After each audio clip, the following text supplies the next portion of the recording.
Oscar, congratulations. You're the Glasgow Sevens champions and you're top of the World Series. How does that feel? First of all, I'd like to thank God and His kingdom. He's been our source of strength and source of power throughout the series. And we'd just like to give Him back the honor and the glory. And we'd like to thank our sponsors, Vodafone and Shangri-La, they're back with us, and Fiji Airways. And it feels special today for us because it's Mother's Day back home. I reminded the players that without our mothers, we won't be here. So let's play a game and try and give the best Mother's Day gift back to the moms in Fiji. It was a magnificent start to the second half from your team. What were the messages at half-time that turned it around for you? I thank Ben Ryan for letting us have it in our second half talk. He told us that the team that played in the first half wasn't the same team that was playing in the last 2 days. So we banded together with the boys and told them we just need to keep possession. And we keep possession, and eventually he came out for us. You're now 5 points clear of South Africa on the series standings. Can you take out the title at London next week? We are in a good spot. Next weekend we'll take another game at a time. We always take one game at a time, and we'll take our first full game. We don't look ahead of ourselves because it's sevens. You never know what can happen. Well, congratulations, Oscar. You've been magnificent all weekend. We'll see you in London next week. Thank you very much. We can now bring in Ben Ryan, the victorious Fiji coach. Congratulations, Ben. Another magnificent performance from your team. We played out what you said to the team at half-time. They were pretty strong words, and the lads looked like they responded. Yeah, well, you know, there's always two teams in a contest, and don't take it away from New Zealand. You know, they had a decent first half, but we were completely, we were awful, you know, and flat, and it looked like we were strolling through things, so I just had to give them it, really. And, you know, kept the F's and the C words out of it, but I wasn't happy. It was a really flat when we had the opportunity, really. Look, they've only got 9 players left in New Zealand, you know, and there's no excuse other than to put them to the sword for the 6th time in a row now, longest ever for Fiji. 4 tournaments now, the most we've ever won in a season, and we've put ourselves in a terrific position now to win our first series for 10 years. It's been some weekend, hasn't it? You have qualified for the Olympic Games. Fiji have won their first ever Glasgow Sevens title, and you're in a winning position on the overall HSBC Sevens World Series. That must be a pretty good thing to take away with you. I know you can't argue, it's been a cracking weekend, and hopefully we've got all 12 fit and healthy for next week. I'll have to get my week right, but like Oscar said, we're not running away with ourselves. 5 points is good, and we've got that extra point with our points difference is significantly better than South Africa and Fiji, New Zealand, so they've got to be 6 points better than us, anyone. So 3rd place does it for us next week for certain. But look, we want to win back-to-backs, and London, it'll be a good place to do it. Thanks, Ben. Congratulations. We'll see you at Rugby HQ next week. Thank you very much. Cheers. Well, lots of emotion in there from Ben Ryan, and surely, well, he talked about one game at a time, I say that, Kolinisau, but what about one half at a time? And Ollie Phillips, you were just saying to me there that you had a similar experience in an England jersey when Ben Ryan was in charge of the England Sevens setup. Yeah, I remember the Wellington final 2009.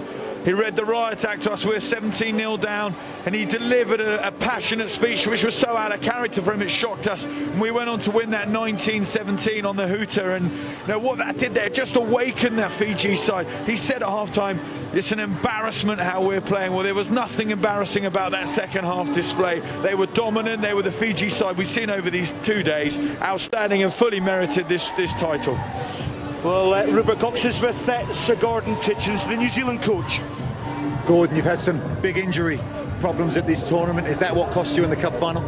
No excuses whatsoever. I thought we still produced a performance that we could have won it, perhaps. You know, a couple of defining moments, missed tackles, and just some Fijian flair that we couldn't compete with. I think that was obviously the reasons they beat us. But yeah, we got a number of injuries. We were down to 9 players, and crucial players in Tim Mickelson and Joe Weber, and also been ruled out, and Ambrose Curtis. So they're good footballers as well. But no excuses. You know, credit to Fiji. They certainly beat us on the day.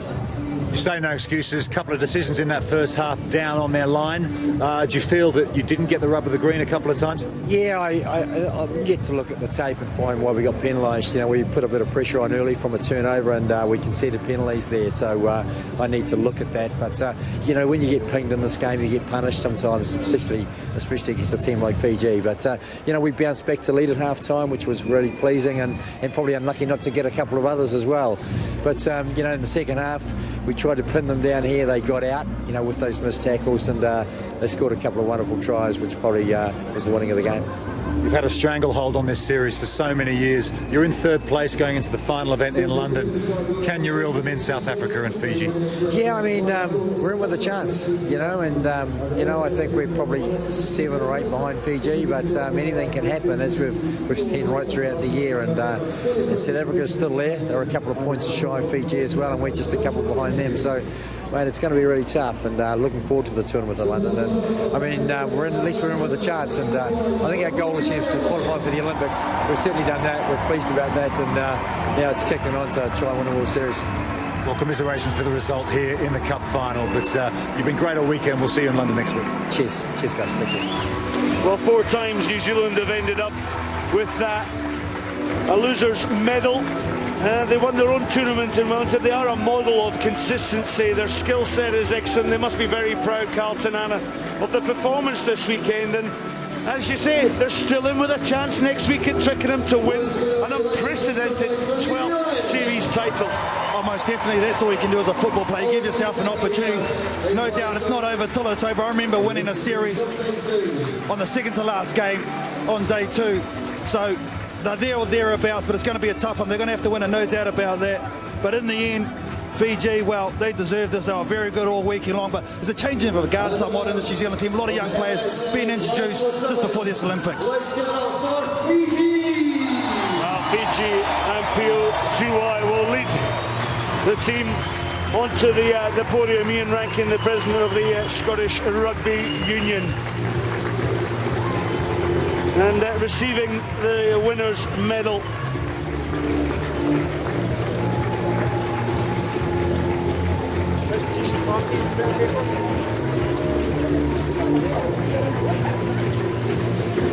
Well, it's been great, hasn't it?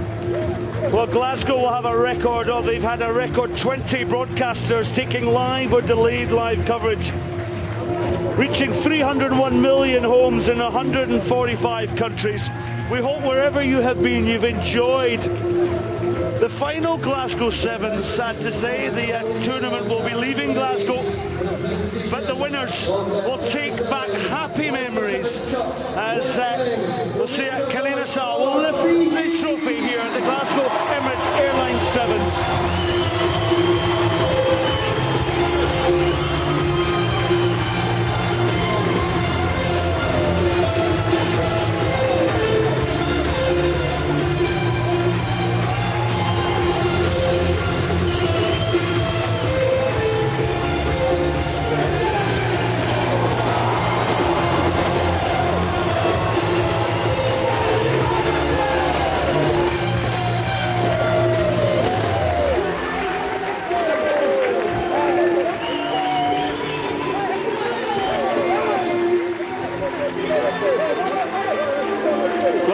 Part of a wonderful game of rugby sevens here in Scotland. The inventors of the game, the innovators of the game, that is Fiji. We will head to Twickenham next week for the final leg of the HSBC Sevens World Series. It's been my pleasure, Scott Hastings, to commentate on this wonderful tournament alongside Martin Gillingham, Wyn Griffith, Rob Vickerman, Ollie Phillips and Carl Tanana. What a special job we have. What a pleasure it is to bring you the commentary of this wonderful game of 7-a-side rugby. Well, let's have a look at the series standings. As we heard earlier on, it will be Fiji on top of the series on 147 points. South Africa 142. New Zealand 139.